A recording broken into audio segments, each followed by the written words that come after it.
Hola, jo no sé si recomanar-vos de veritat o no recomanar-vos Un dia a la vida de la Beth Salama, que és un llibre que ha publicat Periscopi i Anagrama i que és una història plena de tristor, dura, amb molt de dolor, amb molt de dolor, i que ens parla de com a vegades la vida humana pot perdre tot el sentit que té.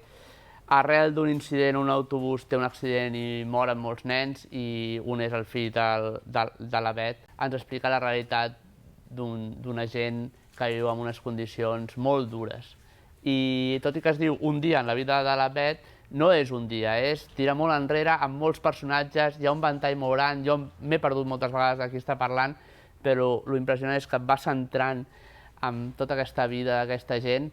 Potser pren partit, però en les seves circumstàncies jo crec que ho ha de fer perquè està fent un relat d'una gent i jo crec que no jutja personalment a ningú de l'altre bàndol, tampoc jutja la situació. Jo dic, si teniu esma d'aquest estiu agafar la tristor i portar-la amb vosaltres i valorar a vegades el que tenim, aquest és un gran llibre per fer-ho i alhora per entendre que el món a vegades no s'entén. Jo aquest estiu us recomano una novel·la d'escacs de Stefan Zweig de la col·lecció Petits plaers de Viena. La història se situa en un vaixell de vapor que va de Nova York a Buenos Aires durant la Segona Guerra Mundial.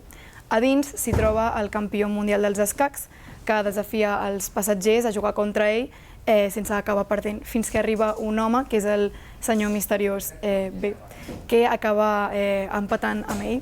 Un dels passatgers, que està intrigat per entendre com el senyor B ha igualat el campió mundial dels escacs, arriba a esbrinar com ha après el senyor B a saber tant sobre els escacs. A mi aquesta història em va captivar principalment, no només per la seva escriptura lleugera i el seu final reflexiu que planteja, sinó també perquè està molt lligada a la vida de l'autor, ja que Zweig va escriure aquesta novel·la abans de suïcidar-se a l'exili, angoixat per la situació de la Segona Guerra Mundial i l'ascens del nazisme. Llavors crec que és una lectura curta, intensa i que segur que si la llegiu no us deixarà indiferents.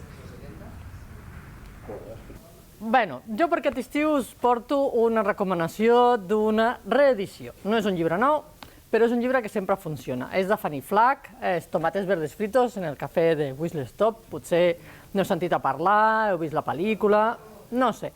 Però és un llibre que val la pena. Té de tot. Com diu la contraportada, té aventura, té un crim, té feminisme, té homosexualitat, té pobresa, té l'arribada del tren a l'oest dels Estats Units, la pobresa dels negres que havien de saltar el tren o que havien de...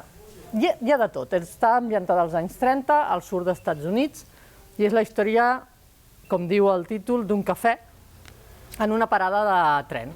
I a la part és la història d'una persona dels nostres temps, del segle XX, de fet, que va a visitar una senyora gran, que és la seva sogra, i es troba que s'avorreix amb la seva sogra i se'n va a visitar la senyora que hi ha a l'habitació del costat. I a partir d'aquí es desgrana tota la història del cafè de Whistle Stop. No us la podeu perdre. És una història magnífica. A mi em va encantar. No em canso de tornar-la a llegir. L'ha publicat Capitán Swing i Fanny Flagg. Ha arribat l'estiu i els urbanites, els camacos, no sé com dir-me, és quan sortim a fora de la ciutat i descobrim el cel. Resulta que hi ha una bòveda que ens cobreix completament, plena d'estrelles, i és una frustració que tinc, una ignorància total sobre aquest tema. I ara, per un compromís social, vaig llegir aquell llibre que va sortir fa 2 anys, de Tony Pou, Si un dit assenyala la lluna, i m'ha meravellat. Aquest senyor és un físic, és un periodista, és un aficionat a l'astronomia i un amant de Galileu.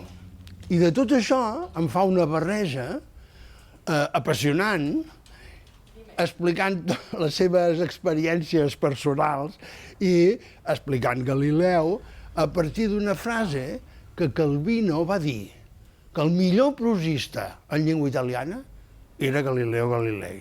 El llibre acaba al desert d'Atacama. Els que vagin aquest estiu l'heu de llegir. si un dit assenyala la lluna. Anagrama, Toni Pou.